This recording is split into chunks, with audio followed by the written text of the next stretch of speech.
in these institutions.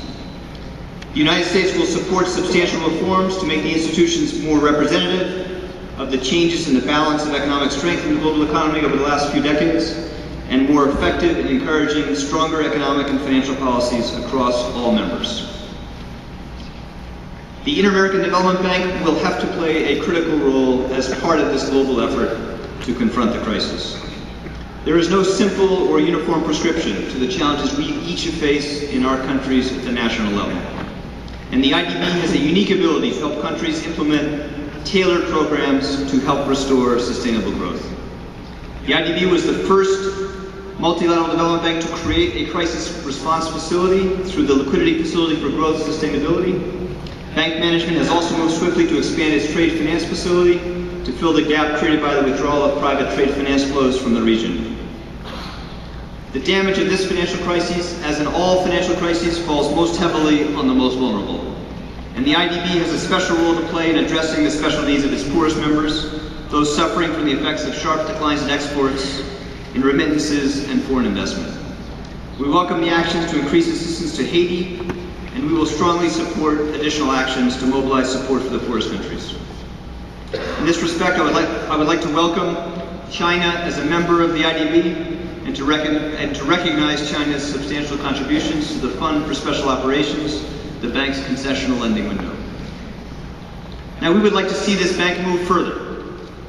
To help address the region's demand for finance this year and next, we encourage the IDB to expand its existing resources alongside the World Bank and the other regional development banks. We believe there is additional room to expand your balance sheet and deploy additional resources to help governments in the region compensate for the sharp reduction we've seen in private capital flows. This bank should set to work immediately to identify prudentially sound ways to further ramp up your lending in 2009 and 10, reviewing your capital adequacy model and existing policies on lending limits. And part of this effort must be directed at providing the poorest countries with better crisis response tools. This is our most pressing immediate priority. But in the context of these efforts, the United States is also prepared to begin a formal review of the capital needs of the bank to assess the merit of an increase in the bank's permanent capital base. As shareholders across the international financial institutions consider the need for additional resources, I want to outline some broad principles that should help guide these reviews. First, we need to examine the relative roles of the international financial institutions, both in more normal economic conditions and in crisis. I believe the regional banks have a very important role to play in an effective global response to future financial crises, working alongside the IMF and the World Bank. But we need a clearer division of labor that reflects the relative strengths of each institution, both in low-income countries and in those countries with strong external reserves and more developed financial systems. A second principle: in examining the case for an expansion of the capital base of these institutions, we will evaluate whether each institution has shown its ability to demonstrate flexibility in their balance sheets under current resource constraints and an ability to effectively leverage both public and private finance. The IDB has been working to expand its private financing arms. This work will be even more critical in the months ahead. Third, we expect a continued ongoing commitment to good governance. This includes efforts to combat fraud and corruption and to strengthen the institution's risk management capacity and procedures to ensure the sound investment of resources provided by the shareholders.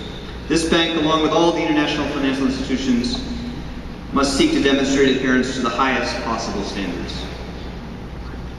Fourth, we will look at the capacity of these institutions to adapt to changes in the needs of their members, to demonstrate an ability to innovate and a capacity to achieve results with any increase in its permanent capital resources, to continue to add value to the policy challenges of your members, and to deliver an ongoing commitment to reform.